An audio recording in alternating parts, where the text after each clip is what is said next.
Esther, it's a pleasure to meet you as well. I'm pleased to be here today with you and the group. Last night we were at the Brand Innovators Arabella yet. I'll give them a really quick shout out. Highly recommend it. So we joined together to talk about the beauty industry, a lot of the work that's being done, and then specifically today's purpose is to talk about the multicultural side, how to appeal to these audiences, how to appeal to the Gen Z millennial audiences, some of the older side of the multicultural, and the different paths and nuances that brands are taking. Last night, Esther and I learned that we actually have a lot in common in our work and in our roles. We learned that TextNow's free phone service, that our users are about 3/4 multicultural. So today we're really going to focus and do a deep dive on how Esther takes her deep expertise in this industry, how she uses this at Estee Lauder, and some of the opportunities and challenges that come up with that. So we have about 40 minutes today. Roughly 30 minutes of that is going to be the two of us talking. And then I want to make sure that we save at least 10 minutes for some question and answers. And this is rare from a guest, but Esther said, leave at least 10 minutes for that. That's my favorite part. So please, if you guys have questions, save them. And she's very excited. So with all that, welcome, Esther. Thank you very much, Josh. And thank you, Brand Innovators, for having me. I'm very excited to be here today to talk about this topic that I love, professionally and personally, being myself multicultural. Yeah. So before we get into it, I thought we'd talk about your background. You have one of the more interesting backgrounds that I've seen, and you bounce around a bit between different, between the agency side and the client side. You've also bounced around with geographies, and you've worked at some really big brands. So you've lived in France, you've lived in Germany, and of course now you're in New York. So why don't we kind of kick things off? I'd love to hear more about we've got two different nuances I'd like to hear your perspective on. One is the cultural nuances between each of the regions.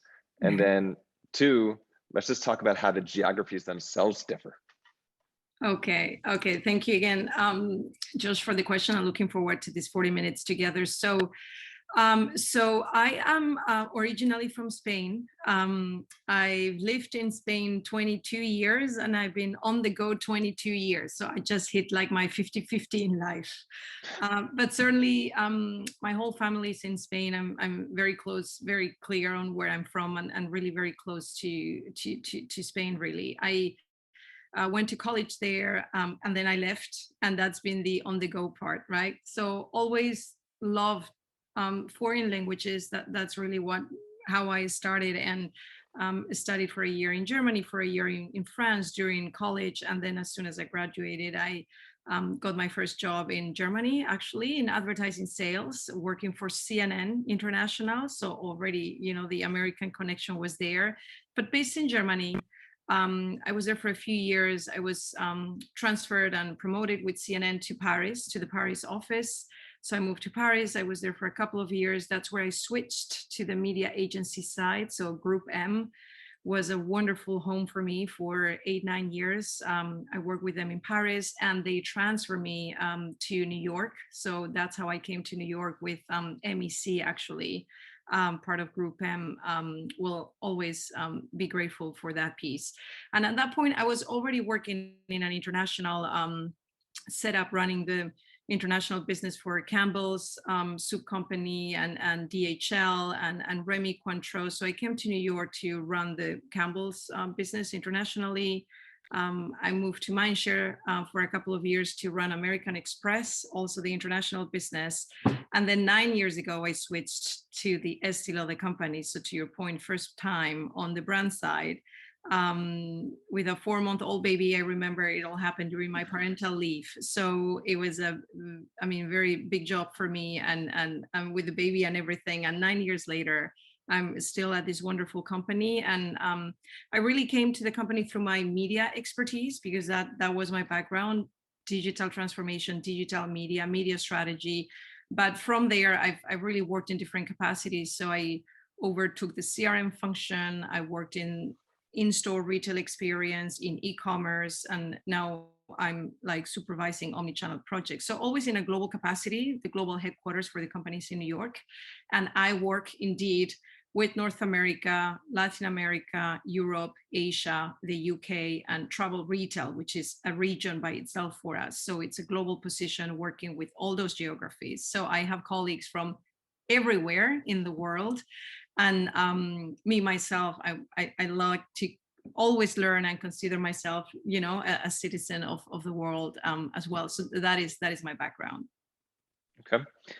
What has been the biggest cultural differences that you have found going from country to country, and then even as you sort of think about people's different backgrounds, so as you start to market towards different ethnicities? It's absolutely. I mean, there is different ethnicities, different age ranges, different gender orientations, different attitudes towards life as well. That's also cultural or multicultural. So, I mean, personally, I like to be open, curious, empathic, all very big words. So I go for progress over perfection. I try to be aware of my own biases, acknowledge that I'm more biased than I can even realize, and try to be very open and understand what someone is telling me from their own, from their own position. I think humor is tough. Humor doesn't travel easily sometimes from, the Asian countries to New York to Spain. I remember it took me a little bit to figure out like the humor in New York. And when I got here the first year, I was like, is this funny, not funny? What am I saying? So humor is a piece. But also language, language barriers, sometimes they still happen. Hierarchy plays very differently in different markets, when are collective decisions happening, individual decisions happening, who is telling no to your face versus not, but it's still a no. So how do you read it? How do you tackle that? I mean, working with 35 plus countries on a daily basis, really, it's about openness, curiosity, showing really empathy, and then you're willing to support and to learn and to partner. And again, progress over perfection, because you have to acknowledge that you're doing your best, but you're still operating within where you're coming from, your heritage, your own language, but doing your best every day. Yeah, it's funny. So I consult in my spare time at startup incubators, and one of them is an international startup incubator. And I remember a startup company from Norway.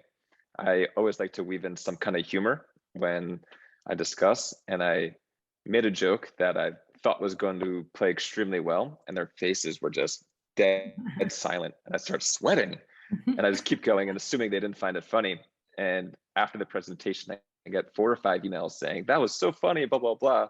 And it's just the different cultural difference that they don't express it on their face sometimes. Yeah, and it's different. What helps me in those situations, because that will always happen, and I try to apply it to professional work, personal life, like everything, is a little bit the intent versus impact. The distinction. If someone is well intended but the impact was negative for whichever reason, right? Try to appreciate the person's intent and look at that. And that's how that person learns. It's her side. That's how you learn. But still being mindful, not saying my intent was positive, so I'm not responsible. If the impact was negative, just take the lesson somehow and adjust for next time, because you may be well intended, but you're still having a negative impact. So it's not an excuse not to be responsible. Right. Try to make it better next time, but more forgiving, more empathic. I think it's helped me before to do it better. Yeah. So why don't we shift this? Let's talk about some work that Estee Lauder is doing in the multicultural community. I know that you've made a very big increased focus on starting to reach multicultural audiences, especially some of the younger ones. Do you want to maybe speak to how Estee Lauder is doing this, and then maybe the role that you have personally played? Yes, thank you for your question. So the Estee Lauder brand is a legacy brand, very, very big in the US and globally, actually. So with a very loyal audience that is very big already. This past couple of, especially these past 10 years or so, in order to farther grow, farther gain market share, farther, expand the consumer base, recruiting from minorities who are almost becoming the majorities now, actually. So the multi-ethnic consumer that we hadn't targeted for decades in a dedicated way, it has become critical today for beauty in general. I would say you cannot really grow if you are not growing with the Hispanics and the African Americans. I mean, the math almost wouldn't work for a brand that is already as big as we are. So it is strategically imperative. And but with that have come prioritization challenges as to with flat budgets or with a certain amount of products we can launch every year. How do we encompass those groups now to make them part of our base? So different things here. We look at product, literally product. That's where we start. We have high quality products. What are the skincare concerns or the makeup trends or the makeup wishes for these multi-ethnic groups? And it can go as far as creating or developing a moisturizer that is specifically designed to tackle these skincare concerns from this ethnic group. It can be specific product development, or we may have the product that we're using for the general market, but we are adjusting our testing so that we can get specific claims that speak to their specific concerns. With the Latina consumer, a very clear example is the dark circles, right? Ojeras. It's the number one concern, whichever skincare study you do for the Latina consumer, that is the first thing they say again and again. So how can we, whether it's a bespoke product or it's the product intended for general consumption, but how can we communicate about it, specifically talking to the dark circles, which is what resonates with them the most. So from product development to the messaging, or how do we spin, the messaging in a campaign, to the creators that we use, our TikTok squads and Instagram squads and our influencer squads. Obviously, there are Hispanic, Afro-American, creators in those squads now versus, considerably fewer a few years ago. And that's how we look at really at all our touch points, that we also have representation for our beauty advisors in stores. You know that they are ethnically and from an age perspective also diverse, and everyone who comes to an Estee Lauder counter can feel included and spoken to in her or his own language. This might sound like a silly question, but I'm going to ask: do you think that your consumers recognize this and that has led to an increased brand loyalty and an increased brand lift? Or do they just assume that that is the norm these days? Or do they think that you are really speaking to them and making that big of an increased effort?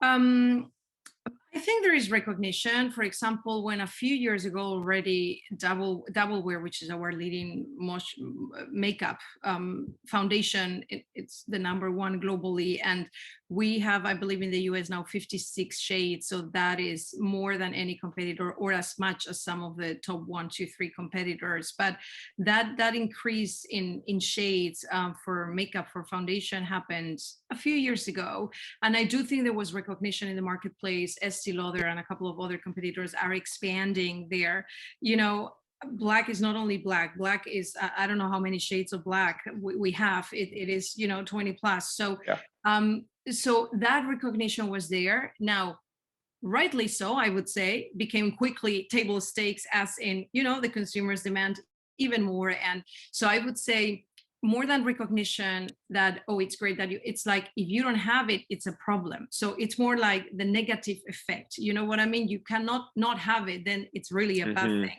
If you have it, it's good, and just celebrate for 3 seconds, and then you move to, okay, you need to do even more and produce even more. So it's a little bit more that, but certainly when the makeup is very clear, shades and colors that work on every single skin tone. That is, for a brand our size, our legacy, what we really want to achieve in the marketplace, it's at table stakes. It has to happen. It's interesting because we used to show on social, for example, we had 4 different lipstick shades that were new, and we were promoting them, and we would show 1 shade on a white model, 1 shade on an African American model, 1 shade on Asian, 1 shade on Latina, just making it up. And we started hearing from social No, what we want is actually to see the same shade on 4 different model types. So, you know, they wanted to see how one shade Yeah. looked on me, the other. So we started actually, you know, adjusting some of our creative, you know, representation. And this is the one color, and here's how it looks on 4 different skin tones, instead of doing before, you know, one shade on each. That they wanted to see, um, you know, you're doing a product, how is it for everyone? How does it look on everyone? And the consumers will tell you a lot on social, and they will speak up and be very loud about certain things. Yeah, social is definitely a great place to hear and to then give feedback and tell your customers that you hear them, that you're doing these things differently because of their input. Absolutely. So I want to hit on something that you just spoke about, which is you have such a wide range, right? You've got your Gen Z, you've got Gen X, you've got the millennial. So, and you also mentioned that budgets kind of get thin, especially for on the multicultural side. If you had an infinite budget, I'm sure there's so much you could do, but you don't, just like I'm sure many of the people that are on this call on the marketing side. How do you balance your priorities? How do you make creative that speaks to everybody and that also speaks to the individuals at the same time? Yeah, well, I think, Josh, that's the holy, you know, that's the holy grail, the trickiest thing to manage. We want to recruit, we want to retain. Retaining is considerably more efficient than recruitment. We all know that retaining a loyal consumer is more affordable than recruiting, but we need to recruit across different ethnicities, as we just said, across different ages, you know, younger as well, which is an elusive target and not very loyal at all in beauty, especially less in makeup. They are really, you know, all over the place trying new things out. So it's about, well, prioritization, making smart choices. We, in my department, digital marketing, we are responsible for briefing our amazing creative partners, and you know, then we get a pitch back and we discuss, and then at some point we agree. And it's about how we, what is a must-have for each type of, you know, ethnicity or community. We do need the right balance of dedicated content to each of these groups, and then make sure that our generic content, I would call it, it's more inclusive and more representative, right? I cannot have only Afro-American, you know, dedicated content for that community. I cannot produce enough. It's just not going to be enough. I need some share of that, but also how can I make my general campaigns, my generic creative content, storytelling appropriate for every single group, which I think in the essence of more diversity, we are losing a little bit the inclusivity piece. Content should be like inclusive, so that you are not, you know, producing more and more content. Otherwise it's so segmented.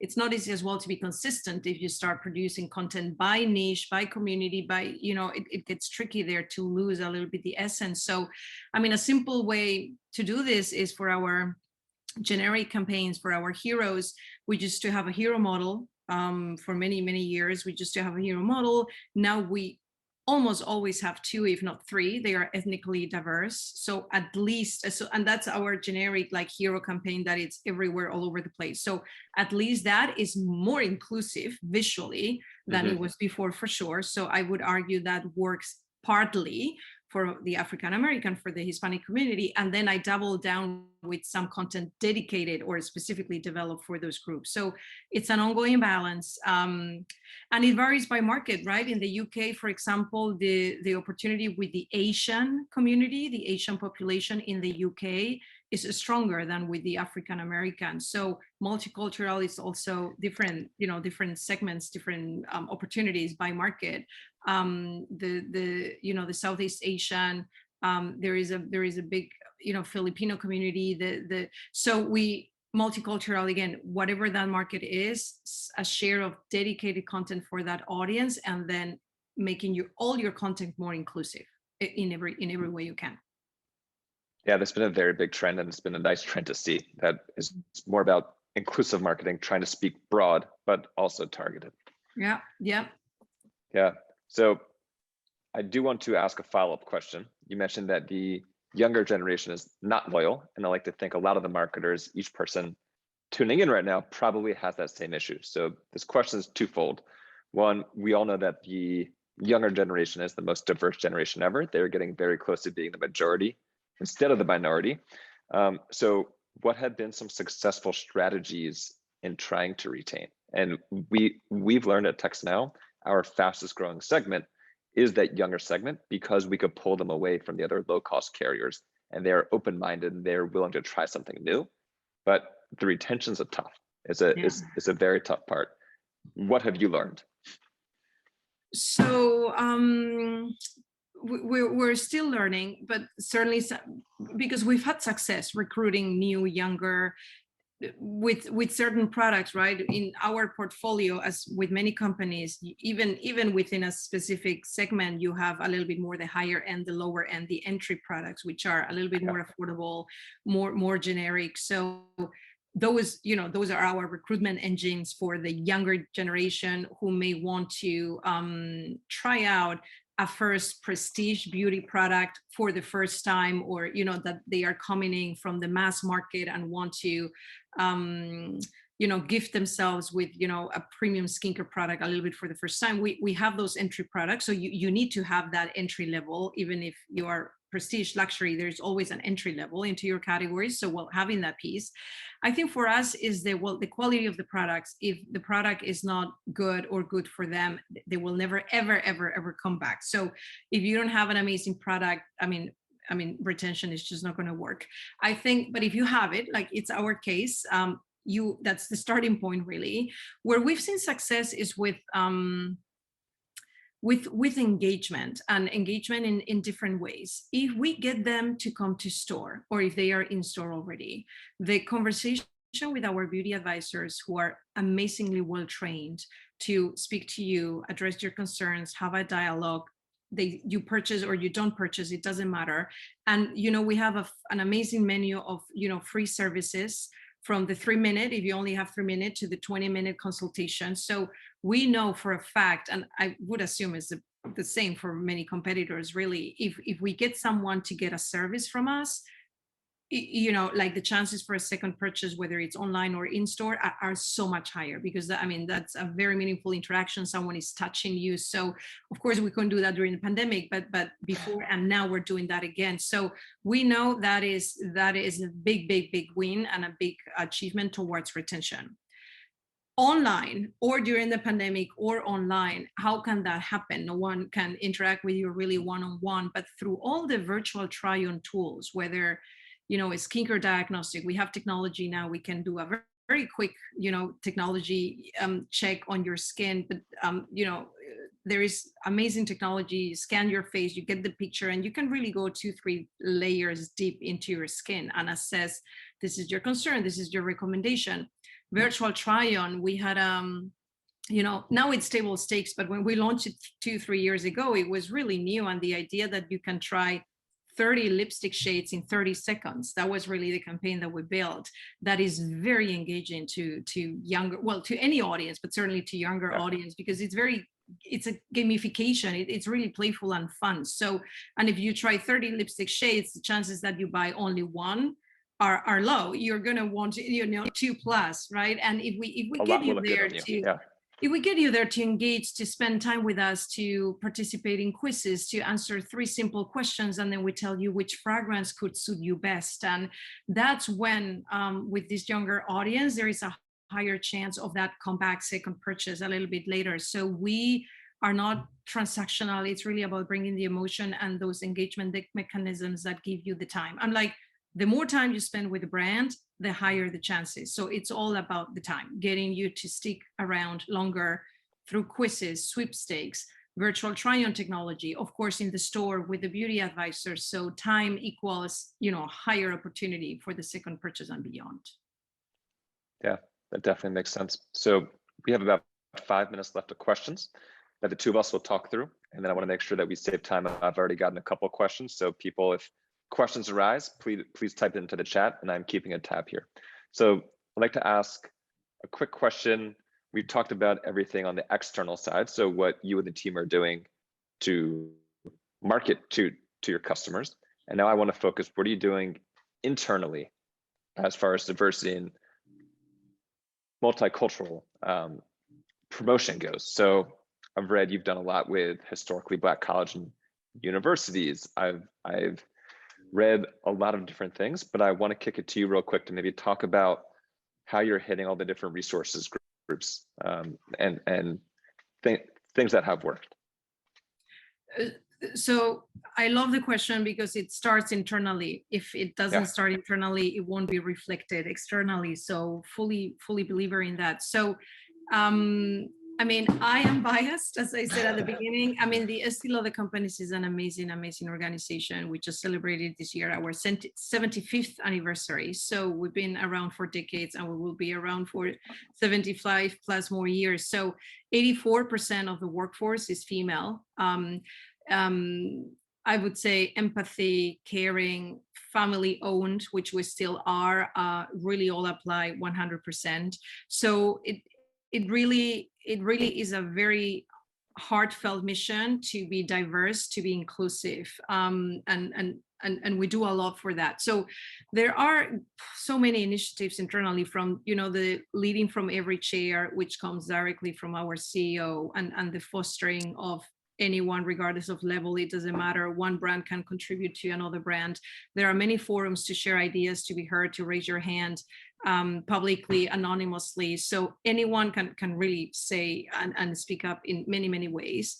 There are very strong and very active ERGs, employee resource groups, for the Asian community. The Hispanic connection that I'm part of is a very active group in our organization, with all types of forums, of education, training experiences. We mentor each other, we sponsor each other, all that very active. And then quantifiable commitments to hiring more Black, more Hispanic, which is where this partnership with traditionally more Black college universities come from, where there is a targeted effort to hire young and early from communities where the beauty industry hasn't traditionally pulled talent from.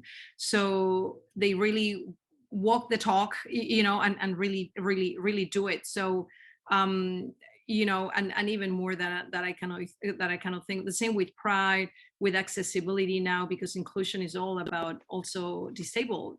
We're gonna be starting in fall 22. I mean, now in this season, working with TikTok creators who identify themselves as disabled in any capacity, and all that needs to be shown and done and heard. So very proud about many initiatives. That's great. Yeah, we are a big believer in that. We know who we serve, and we know who our customer is, and if we don't have that reflect internally, it makes it very hard to speak to that customer and for them to know that we are authentic about it. So very happy to hear that. In about 90 seconds, my very last question for you, and then we've got quite a few questions I want us to get to. It is not a surprise to anybody that you are a multicultural background. I think, let's call it 10, 15, 20 years ago, that might have hurt people in their career, and it might have been harder, and there's a lot more to overcome. I think we are now at the point where people could use that really to their advantage, and they could lean into their heritage, and they can lean into their background. So I'd love to hear from you. How have you used your background as a strength in your career? Wow, I really appreciate the question. I think it's a personal question, so I'll answer it in a personal way. It hasn't always been easy. I just think today it's such a strength. I mean, the world is global. It truly is global.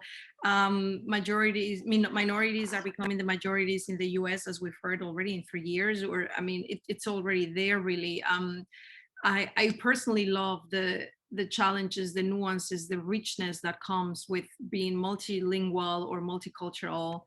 My husband is German. My 2 boys speak 3 languages. I want them to think that, the world is very big and very small at the same time. They can interact with everyone and speak whichever language and learn from everyone and respect absolutely everyone, of course. But when I started working 22 years ago, so this was in Germany, it hasn't always been easy, female, Hispanic, you have an accent, but you want to move from country to country, and you want a promotion, and you but very often, of course, like many others on this call, I'm sure you've been the only one in the room in some capacity. The only this, the only that, the only that, the only with an accent, the only who didn't get the joke. Everything has happened many, many times. Still happens, although I'm stronger now. But I would say in the moment, there will be tougher moments sometimes, but the strength of character and the empathy and the agility to adjust, to being resilient, that's often what I talk to when I'm mentoring or discussions with HR about the type of leadership skills sometimes that we need, and acknowledging bias, when you've been exposed to so much, and like you are just more aware of the impact, the intent, as I said, the bias, and you just try to do it better. And I think the higher the awareness, the better. So I've had tough moments, many, but the strength is there, and it's a blessing. I would encourage everyone not to hide your accent, not to touch your hair, not like, everyone is perfect as he or she is, or it is. And today, in today's global world, global economy, we need much more multicultural, multilingual, and just awareness of how important it is. Thank you. That's great. Yeah, a personal story on my side. So I actually had the opposite experience. I was brought into different cultures. Early in my sales career, I was in sales at a Black media company, and I was there for 7 years. And I was one of the very few white people. And so learned so much about the culture, learned so much about just all the different nuances in marketing, and really opened my eyes. And so just hearing everything that you just said, being open-minded, learning and adjusting to people's cultures and to just the different ways, right? I think it's so important. So we've got a couple questions. I want to make sure we have time to get through them. Very first question: is your marketing team diverse as well? And in this case, they're asking, are they from different cultures and are they from different backgrounds? Thank you for the question. So we, so the answer is partly yes. We are making, so it varies by team due to legacy. Some teams have been there longer. Hiring efforts now are certainly for the best candidate, but the best candidate is, where are we looking for him or her? So it starts there, because if you look for the best candidate within a certain pool, then they're usually more this ethnicity, this other ethnicity. So it's broadening that scope so that we get talent that is truly diverse. So I would say, for example, the social media team, which is very, very important for us, it's considerably diverse now. I think half of my colleagues are people of color, whichever ethnicity or shade that is, but it's about half of them. That wasn't the case a few years ago already.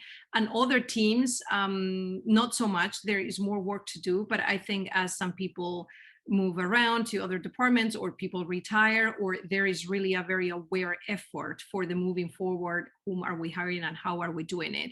So it's a balance. At least we are very proud of the, proud, we are at least the gender, we're very strong in that piece, because again, 84% of our workforce is female, and there is such a high percentage of female in VP, like my level, and higher positions. So that part, I think we are likely ahead of many companies already. Certainly the ethnicity, halfway there, but there is a very, very quantifiable effort being done now to move fast there. Thank you for the question. Yeah. Next question: what is the best way to hit multicultural on the move? It's currently a very cluttered space. How do you break through? Oh, it's very cluttered. It is multicultural. What is that exactly? Which ethnicity or which way, right? I think there are different ways to tackle different groups. For the Hispanic consumer, we've seen a lot of success with influencers. They are really a collective audience, social audience. They do listen. They've listened to their mothers, and the mothers to the grandmothers. There is a lot of that mentor, listening to the teacher, listening to the mentor, listening to the family, listening to the mothers. So that type, those tutorials from influencers or so, I think have worked well with that audience. So it's about, doing that programmatically on YouTube, on, wherever you can. For Afro-American, some on the ground activations have worked very well for us. So we partnered with Coachella for a few years already, and have, come up with really on the ground activities dedicated, for example, for foundation for darker skin tones. And they came like beyond, you couldn't imagine. So maybe that target audience, we continue to test, but maybe they react very well to collective like event on the grounds. Of course, you cannot do that all the time, right? Or because it's an expensive and a big undertaking. But I think we're still learning, how to do it with each. Never stop learning. That's the idea. Yeah, that sounds like your motto these days. Yep.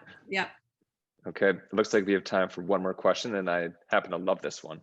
So we talked about a lot of the good and the advancement and the movement that's been going towards multicultural, but what do you think now is still the biggest challenge that we as marketers face?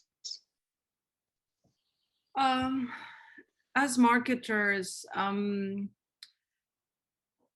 well, I think one of the challenges I face and I try to break is that I know many things are the right thing to do. It is the right thing to do to hire from this university, the right thing to do to portray 3 different models, different skin tones, the right thing to do to feature disabled content creators on my TikTok squad. So many things are the right thing to do, and no one is going to challenge that. It is, but often I think as marketeers, to make a sustained impact, we need to quantify and to come up with the business case for that. It's the right thing to do. Sometimes it's enough, but sometimes it's not. It's like, what is to make it sustainable? I don't want to do only 1 campaign or 2, and I want to change how we're doing it. So if we want to target this community, this is the business case, this is the potential. And you start making assumptions. Of course, I don't know what's going to happen, but I'm like just capturing 5% of the segment and assuming they will invest this much, and then the influencer and the earned media value, and the potential is this $1 million, right? Plus it's the right thing to do. But I think one of my challenges, but I enjoy it, is really the quantification, the business case, so that multicultural, disabled consumers, it really becomes part of my marketing. And I'm not talking about multicultural or disabled anymore, but it's really my marketing strategy, because it's part of it, because it ladders up to the sales goals that I need to hit. So that, I would say, challenge / opportunity to make it sustainable.